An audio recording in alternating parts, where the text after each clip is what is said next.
Hello everyone and welcome to this video.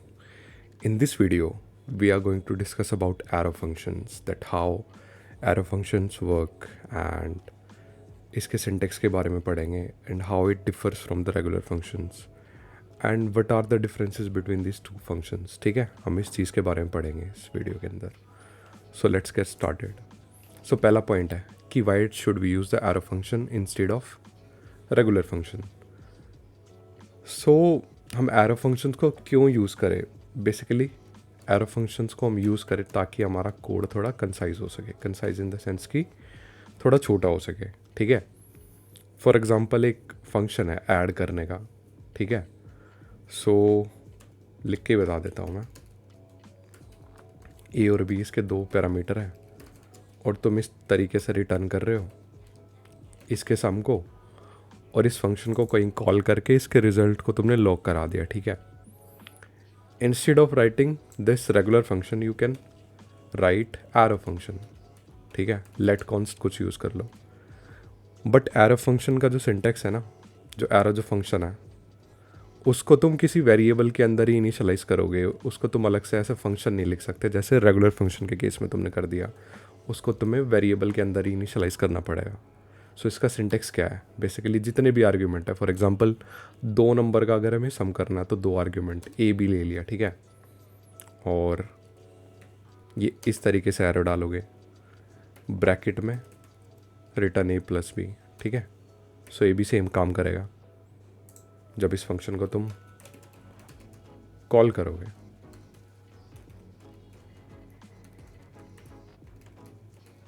ठीक है, but हमने क्या सीखा था कि अगर जो ये क्या बोलते हैं ब्रैकेट है, कर्वी वाली ब्रैकेट है, अगर इसके अंदर सिर्फ एक ही स्टेटमेंट होती है तो हमें ब्रैकेट लगाने की ज़रूरत नहीं है. और अगर इस फंक्शन के अंदर सिर्फ एक ही लाइन होती है तो एक्सप्लिसिटली हमें रिटर्न भी डिफ़ाइन करने की ज़रूरत नहीं है. हम उसको भी हटा सकते हैं, ऑटोमेटिकली ये रिटर्न ही हो जाएगा जो भी ये चीज़ होगी. ठीक है, इसका सम बेसिकली. सो तुमने देखा कि हमने एरो फंक्शन यूज़ करके कोड को कितना कंसाइज कर लिया. ठीक है, सो ये इसका एडवांटेज हो गया एरो फंक्शन का ओवर रेगुलर फंक्शंस. अब इसके हम कुछ डिफरेंसेस देखते हैं. इसका सेकंड डिफरेंस क्या है कि you can not create an object using arrow function. ठीक है, तुम ऑब्जेक्ट क्रिएट नहीं कर सकता. ऑब्जेक्ट हम कैसे क्रिएट करते थे, न्यू का यूज़ करके, है ना.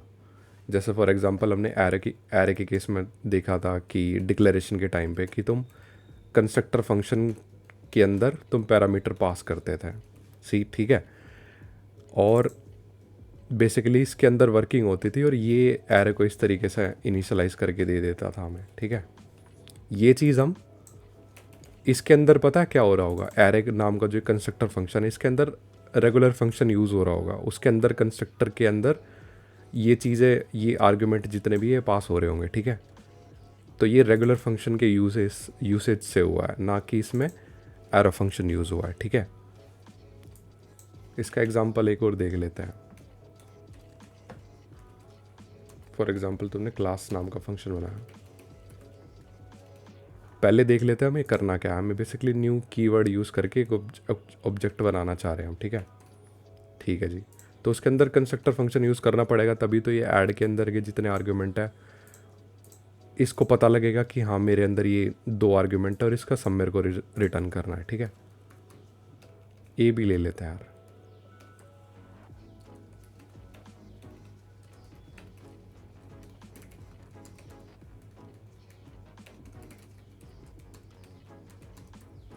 ठीक है,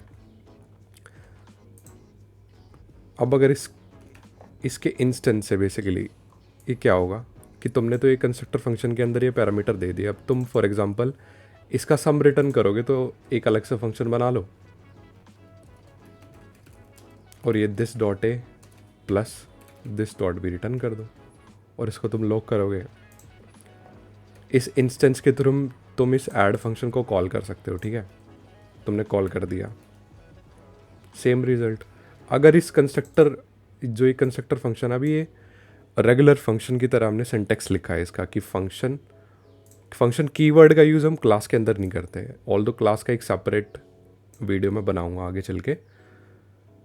सो तुम ये चीज़ ध्यान रखो अभी के लिए कि कंस्ट्रक्टर के अंदर अगर हम कोई फंक्शन लिख रहे हैं ना, सो उसके सामने तुम्हें फंक्शन कीवर्ड यूज़ करने की ज़रूरत नहीं है, तुम सीधा ऐसा फंक्शन लिख सकते हो जैसा इन दोनों फंक्शन के केस में हमने ये चीज़ करी, ठीक है। सो हमने क्या करा, हमने न्यू कीवर्ड यूज़ करके ऑब्जेक्ट बना लिया और इसका इंस्टेंस इस रेस्ट वेरिएबल में प्रेजेंट है, और उस इंस्टेंस के थ्रू हम इस ऐड फंक्शन को कॉल कर रहे हैं और इसने रिजल्ट दे दिया A3, ठीक है। ठीक है जी, बट ये है रेगुलर फंक्शन। अगर इसकी जगह पे हम एरो फंक्शन कर देते हैं यहाँ पे, सो ये चीज़ हमें ये एरर थ्रो कर देता कि तुम ये ऐसा नहीं कर सकते। फॉर एग्जांपल तुम एरो फंक्शन का सिंटेक्स इस तरीके से दोगे, ये पहले ही थ्रो कर रहा है कि तुम इस तरीके से कुछ कर नहीं सकते, ठीक है। So you can not create an object using new keyword in arrow function, using new keyword in arrow function, ठीक है। ये दूसरी चीज़ हो गई इसकी। तीसरी चीज़ कि you can not call an arrow function before initialization, ठीक है। रेगुलर फंक्शन के तुम केस में वो चीज़ कर सकते थे। फॉर एग्जांपल तुमने फंक्शन पास करा ऐड ही, ऐड बेसिकली थोड़ा सिंपल एग्जांपल है इसलिए सिंपल फंक्शन ले रहा हूँ मैं, ठीक है। और तुमने इसका सम रिटर्न लॉग करा दिया इससे, फॉर एग्जांपल A+B, ठीक है। और तुमने क्या करा, तुमने इस फंक्शन से पहले इसको कॉल कर दिया, ठीक है। ये चीज़ तुम अगर रेगुलर फंक्शन के केस में करोगे तो ये चीज़ तुम्हें इसका सम रिटर्न कर देगी, ठीक है।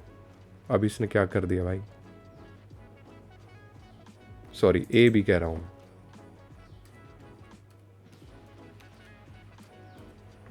इसका सम रिटर्न कर देगी। अगर यही चीज़ तुम एरो फंक्शन यूज़ करके करते हैं,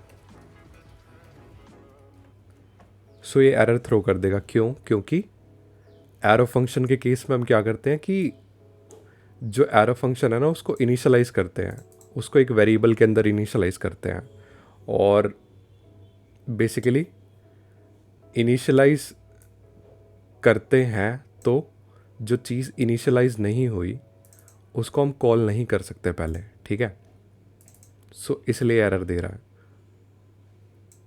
और रेगुलर फंक्शन के केस में उसने एरर इसलिए नहीं दिया क्योंकि वो फंक्शन वहाँ पे इनिशियलाइज नहीं हो, वहाँ पे डिफाइन हो रहे हैं, और यहाँ पे हम इस फंक्शन को एरर फंक्शन के केस में फंक्शन को इनिशियलाइज कर रहे हैं, ठीक है।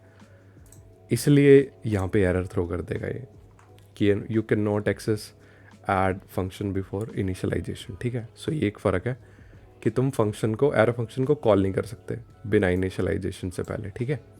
सो इसका डिफरेंस हो गया। इसके बाद एक आर्ग्यूमेंट करके ऑब्जेक्ट होता है, ठीक है। आर्ग्यूमेंट करके ऑब्जेक्ट कैसे? फॉर एग्जांपल तुमने ऐड ही फंक्शन लिखा और उसके अंदर फॉर एग्जांपल 3-4 आर्ग्यूमेंट पास कर दिए और ये फंक्शन है ऐड, ठीक है। ठीक है जी, तुमने बेशक इसके अंदर ये पैरामीटर पास नहीं करे बट तुम इनको एक्सेस कर सकते हो यूजिंग आर्ग्यूमेंट ऑब्जेक्ट, ठीक है। पहले लॉग करा के देखते हैं आर्ग्यूमेंट ऑब्जेक्ट होता क्या है, ठीक है। अगर तुम इस तरीके से करोगे सो तुमने देखा कि जितने भी इसके अंदर ये पास हुए थे वो सारे आर्ग्यूमेंट ऑब्जेक्ट के अंदर आ गए, ठीक है। ठीक है जी, सो इस तरीके से भी तुम एक्सेस कर सकते हो आर्ग्यूमेंट ऑब्जेक्ट को इन रेगुलर फंक्शन। वो चीज़ तुम कंस्ट्रक्टर फंक्शन के केस में नहीं कर सकते। सो हमने क्या देखा इसमें कि you can not access argument object using arrow function, ठीक है। सो ये 4 डिफरेंस हो गए। इसके बाद एक और मेजर जो चीज़ आती है कि arrow function doesn't have it's on this, ठीक है। एरो फंक्शन का दिस नहीं होता है, रेगुलर फंक्शन का दिस होता है। तो एरो फंक्शन का दिस नहीं होता तो इसके अंदर दिस क्या चीज़ होगा, बेसिकली ये इनहेरिट करेगा अपने पेरेंट से, ठीक है। मतलब जहाँ पे भी ये फंक्शन इनिशियलाइज होगा ना एरो फंक्शन, उस मतलब जिसके भी किसी भी ब्लॉक के अंदर है, ठीक है। सो जो उस ब्लॉक के जो बाहर होगा ना, वो होगा उस एरो फंक्शन का पेरेंट। इसके थोड़े बड़े एग्जांपल देखते हैं, ठीक है। इसके एग्जांपल देखते हैं। इसका पहला एग्जांपल देखते हैं, ठीक है। तो ये ऑब्जेक्ट के थ्रू हम ग्रीट फंक्शन को एक्सेस करना चाह रहे हैं। ग्रीट क्या है? ग्रीट है हमारा एरो फंक्शन, ठीक है। सो हमने इस फंक्शन को कॉल करा, तो हमने देखा कि ये फंक्शन किसके अंदर है? ये फंक्शन ऑब्जेक्ट के अंदर है, ठीक है। सो इसका पेरेंट क्या होगा? इस एरो फंक्शन का पेरेंट इस ऑब्जेक्ट के बाहर, ठीक है। इस ऑब्जेक्ट के बाहर इसका पेरेंट होगा, ठीक है। सो चूँकि हम लोकल में काम कर रहे हैं, ठीक है, नोड जेएस में काम कर रहे हैं, तो ये विंडो ऑब्जेक्ट नहीं होगा इसका पेरेंट, ठीक है। नोड के अंदर बेसिकली ग्लोबल ऑब्जेक्ट होता है, जो ब्राउज़र के अंदर विंडो ऑब्जेक्ट होता है, और जो नोड के अंदर है वो ग्लोबल ऑब्जेक्ट होता है, ठीक है। सो जो इसका जो दिस है, इस फंक्शन का, एरो फंक्शन का दिस, वो पॉइंट करेगा ग्लोबल ऑब्जेक्ट के दिस को। चूँकि उस ग्लोबल ऑब्जेक्ट के अंदर नेम नाम का वेरिएबल एग्जिस्ट नहीं करता, so this will return undefined, ठीक है। सो इसने अनडिफाइंड रिटर्न कर दिया। इसी को अगर हम रेगुलर फंक्शन लेते हैं, रेगुलर फंक्शन बेसिकली हमने ये रेगुलर फंक्शन ले लिया और इसको हम कॉल करा रहे हैं। सो इस रेगुलर फंक्शन के अंदर जो ये दिस होगा ना, इसके अंदर एक्सेस होगा इस ऑब्जेक्ट की प्रॉपर्टीज़ का, ठीक है। मतलब जो इस फंक्शन का जो दिस होगा ना, वो basically is nothing but this object in which this greet function is defined, ठीक है। सो इसके अंदर अगर इसके दिस का एक्सेस होगा, तो जो इस ऑब्जेक्ट का जो नेम है, जो भी है, सो यहाँ पे जो ये रेड है, ये लॉक करा देंगे हम, ये हो जाएगा लॉक, ठीक है। ठीक है जी। जो इस तरीके के जो स्कोप है बेसिकली एरो फंक्शन का दिस, ये थोड़ा है ना ब्राउज़र के अंदर थोड़ा अलग तरीके से काम करता है और नोड जेएस के अंदर अलग से काम करता है। In browser we have window object, and in local या फिर नोड जेएस कह लो, वी हैव ग्लोबल ऑब्जेक्ट, ठीक है जी। ठीक है, ग्लोबल में कैसे दिखाऊं? फॉर एग्जांपल इसी को दोबारा से एरो फंक्शन बनाते हैं, इसको दोबारा से एरो फंक्शन बनाते हैं, बना दिया हमने। हम यहाँ पे दिस अगर को लॉक कराएंगे, ठीक है। चूँकि हमने क्या डिस्कस करा था, ये ग्रीट फंक्शन इसके अंदर है, ऑब्जेक्ट के अंदर है। सो इस ऑब्जेक्ट के बाहर जो होगा वो इसका पेरेंट होगा, मतलब ऑब्जेक्ट के बाहर क्या है? ग्लोबल है, ठीक है। सो अगर तुम इसको लॉक करोगे, so you will see the global properties, ठीक है। ठीक है। सो बेसिकली जो ये एम्प्टी है is nothing but global object, इसके अंदर कोई प्रॉपर्टी नहीं है, इसलिए ये एम्प्टी शो हो रहा है यहाँ पे, ठीक है। सो ये मेरा बताने का मतलब था। इसका दूसरा एग्जांपल देखते हैं। इसका ये दूसरा एग्जांपल, ठीक है। सो ये ऑब्जेक्ट है, इसके अंदर दोनों तरीके के फंक्शन है, रेगुलर फंक्शन भी और एरो फंक्शन भी। सो रेगुलर फंक्शन को पहले देखते हैं। जो रेगुलर फंक्शन है बेसिकली उसके अंदर तो ये दिस का एक्सेस हो जाएगा, हमने पहले भी डिस्कस करा था। सो इसमें तो ईजिली लॉक हो जाएगा रेगुलर और ये जो कॉलन है, और इसके बाद जो नेम है फीफी है, ठीक है। एरो फंक्शन के केस में वो चीज़ क्या होगी कि जो एरो फंक्शन का जो पेरेंट है, मतलब इस ऑब्जेक्ट के बाहर ग्लोबल, और चूंकि ग्लोबल के अंदर नेम नाम का कोई वेरिएबल एग्जिस्ट नहीं करता, सो यहाँ पे अनडिफाइन हो जाएगा, ठीक है। ठीक है जी, एक और एग्जांपल देखते हैं। ये एक और एग्जांपल देखो कि हमने इसको एज अ कंस्ट्रक्टर फंक्शन की तरह न्यू कीवर्ड यूज़ करके कॉल करा है, ठीक है। न्यू कीवर्ड यूज़ करके कॉल करा है, ठीक है। सो हमने इस फंक्शन को कॉल करा, अब इसके अंदर ये मिड डिफाइन है, मिड कॉल हुआ, फिर इसके अंदर मिड के अंदर डीप डिफाइंड है, सो ये डीप कॉल हुआ। बट हमें तो सिर्फ कंसोल लॉग से मतलब है कि ये क्या है। सो हम पहले क्या देखेंगे कि डीप किसके अंदर सिचुएटेड है? This is situated inside this mid function, ठीक है। सो इसके बाहर बेसिकली मिड के बाहर इसका पेरेंट होगा। मिड के बाहर इसका पेरेंट क्या है? आउटर है, ठीक है। सो इसको तुम लॉक करोगे। सो जो बेसिकली इस फंक्शन का जो दिस होगा, इस फंक्शन का जो दिस होगा वही होगा इसके जो अंदर जो ये लॉक हो रहा दिस डीप के अंदर, ठीक है। जो बेसिकली डीप का जो दिस होगा, डीप एरो फंक्शन का जो दिस होगा वो होगा ये आउटर का दिस, ठीक है।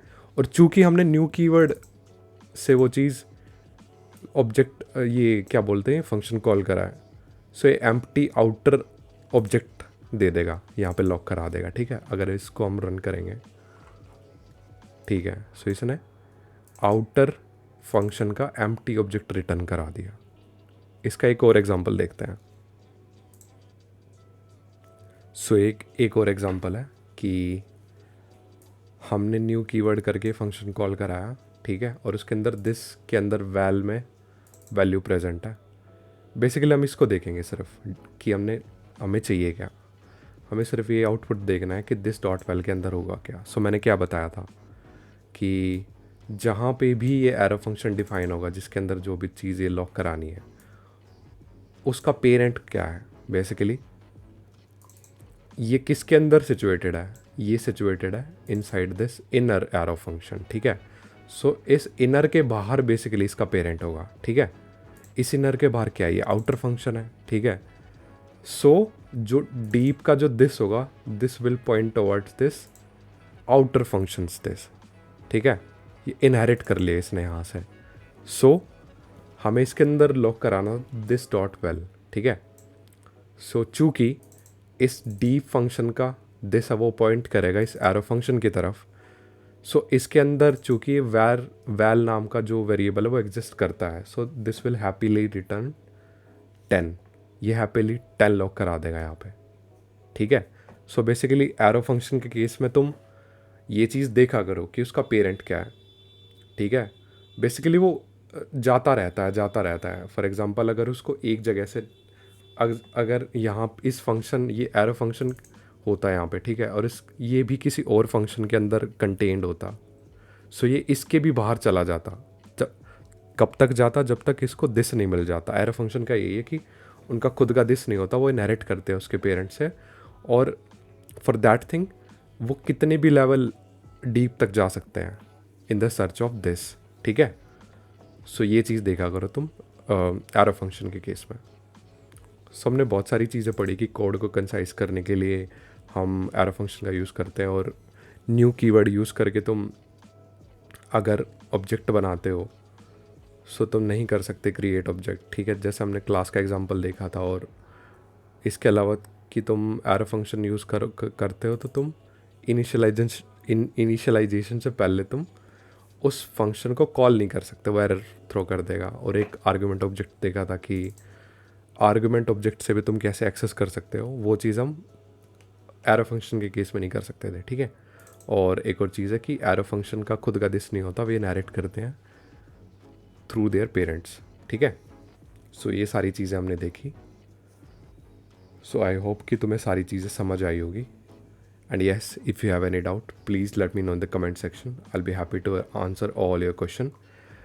And till then, take care, and I see you in the next video. Bye.